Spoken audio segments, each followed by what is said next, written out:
చాటున పిందెను చూస్తా, సోకు తీగల్లో పండును కోస్తా, నువ్వొస్తే కప్పిస్తా ముద్దుల ముంతమ్మ.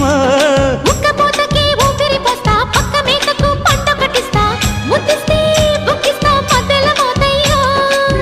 ఓలమ్మో పుకారులు షికారుగా రావమ్మో, ఎదలు ఎడెక్కిస్తే ఎట్టాబులమ్మో.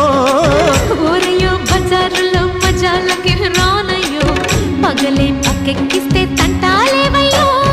మిట్టిల మీదున్న మిస్సమ్మయ్య సంటే వడ్డీలతో పాటు ఒళ్ళోకి వస్తుంటే పొగ